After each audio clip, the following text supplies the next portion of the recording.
7 de la mañana con 5 minutos en RPP, las 7:05. Nos encontramos con el profesor Hugo Legut, decano de la Facultad de Ciencias de la Comunicación de la Universidad de las Peruanas. Dígame, profesor, ¿cómo está? ¿Cómo estás, Roberto? Qué gusto encontrarnos. Ya supongo que eres egresado y estás iniciando tus trabajos, tus primeros trabajos. ¿Nos podría relatar un poco cómo se inició en la radio? Bueno, pero eso es una noticia muy antigua y muy vieja, ¿no? Yo empecé en la radio haciendo prácticas, empezando a aprender a los 15 años. Profesionalmente empecé a trabajar ya a los 23. ¿Cómo así usted da el salto hacia la docencia? Bueno, es una historia que está emparentada un poco con la universidad, ¿no? Porque yo estudié una maestría en educación superior y me invitaron a ser profesor de la Universidad de las Peruanas en el área de radio, en ciencias de la comunicación. Pero es a través de esa maestría que yo hice en la Universidad de San Marcos, ¿no? ¿Qué es lo que más le gusta de la convivencia de los alumnos? Nunca he tenido alumnos malcriados. Siempre he tenido alumnos tampoco dóciles, pero sí alumnos muy inteligentes. Y una de las cosas que de repente aprecio más es el hecho de que los alumnos se sientan agradecidos de transformar su mente. Y eso me satisface mucho porque me sirve de algo todo lo que he estudiado y todo lo que sé. 11 años enseñando radio. ¿Me podría decir usted, profesor, qué es lo que le han enseñado los alumnos a usted? Me han enseñado a ser tolerante, primero. Me han enseñado a no bajar la guardia, a siempre estar activo. Me han enseñado también a no tener derecho a cansarme. Y me han enseñado a estar siempre alerta. Creo que es una de las cosas más importantes es estar alerta, permanentemente despierto, ¿no? Trabajo más o menos un aproximado de 14 horas al día, entre la radio y la docencia.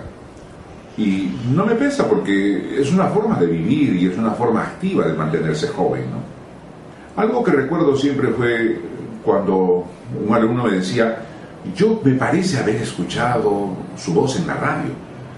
Y entonces le decía: no te parece, supongo, porque yo soy profesor, pero me parece haber escuchado su voz es muy parecida a la radio que escucha mi papá. Bueno, debe ser mi hermano gemelo, porque mi hermano gemelo es el que está en la radio. Y los alumnos siempre creían eso, incluido tú, que tenía un hermano gemelo en la radio, ¿no?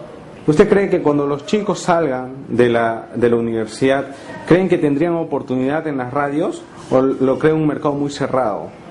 No, uno busca el mercado. Yo pienso que el alumno que egresa de Ciencias de la Comunicación tiene una gama de oportunidades, ¿no? Ser un profesional libre cuando tiene una propia empresa, buscar empleo en las empresas ya constituidas, o en su defecto ser un periodista libre, un escritor libre. Sale el alumno de Ciencias de la Comunicación egresado de estas universidades, hoy tiene muchas herramientas para desenvolverse en el ramo de la fotografía, de las relaciones públicas, del periodismo informativo, del periodismo empresarial, del periodismo de desarrollo. En realidad hay una gama de franjas laborales en las que se puede desenvolver, ¿no?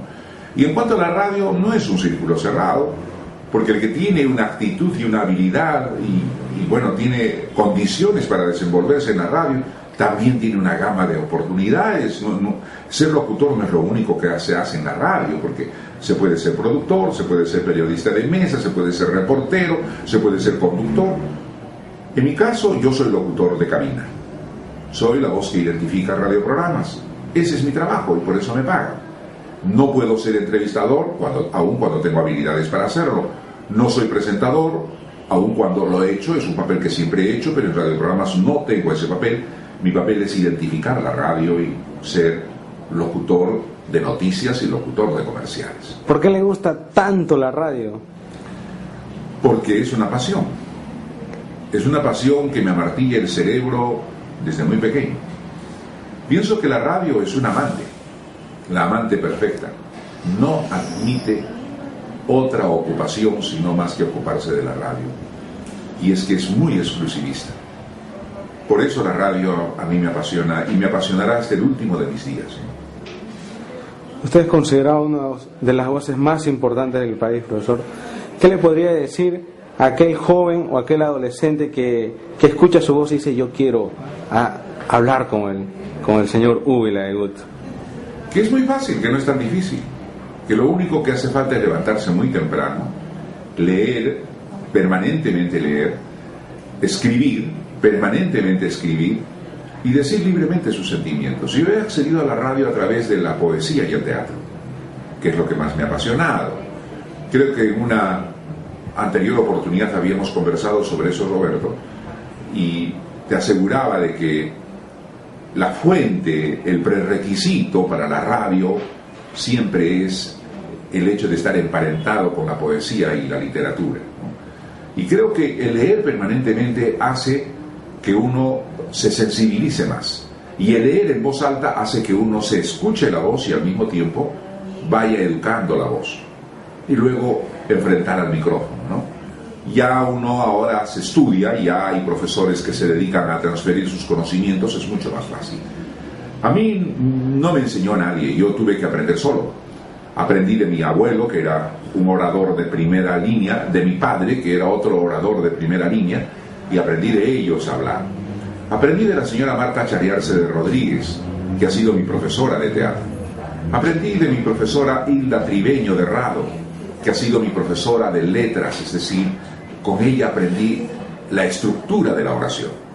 Aprendí de una profesora, Aurora Cáceres, que me enseñó a leer en voz alta, de la profesora Celinda Fernández, que también veía en mí un potencial para poder estar en los escenarios y me daba la oportunidad de salir hacia el frente para que yo hablase, y le gustaba eso.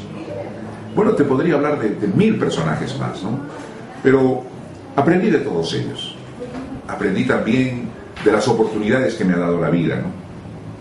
Ahora, la radio para mí sigue siendo una desconocida porque todavía no la he terminado de conocer. ¿Usted cree que con el avance de las tecnologías la radio va a dejar de ser tan importante como es ahora y la gente se va a enfocar más que todo, digamos, a la televisión o algo parecido? No creo, mientras el amor exista, porque el amor utiliza el lenguaje caliente de la boca al oído y del oído de frente al cerebro. Ese lenguaje caliente es el lenguaje de la radio. Y mientras existe el amor, la radio va a seguir funcionando como tal. Y va a haber siempre gente que escuche la radio libre en el aire, porque el locutor tiene que encandilar a hombres y mujeres apasionados de escuchar música, de escuchar noticias, de trasladarse a lugares ignotos que no conoce, pero que conoce a través de la voz del locutor. Yo pienso que la radio siempre tiene un lugar en la mente y en los dedos de los oyentes que buscan a través del escáner su radio o su locutor favorito. Quiero seguir transmitiendo a las nuevas generaciones lo que he aprendido a lo largo de mi vida profesional en la radio. Quiero dejar a las nuevas generaciones las cosas que he podido aprender. Y no me voy a cansar en seguir siendo maestro, no voy a seguir. Ahora me toca dirigir una facultad, pero voy a seguir fundamentalmente siendo maestro y maestro de universidad. Listo, profesor. Muchas gracias por su tiempo y gracias por dejarnos conocer un poco más de su vida, esta parte que no conocíamos mucho. Gracias, Roberto, más bien, por la gentileza que has tenido de escucharme y de formularme tan interesantes preguntas que han tocado las fibras de mi corazón. Todo lo que es noticia en el Perú y el mundo está aquí en RPP.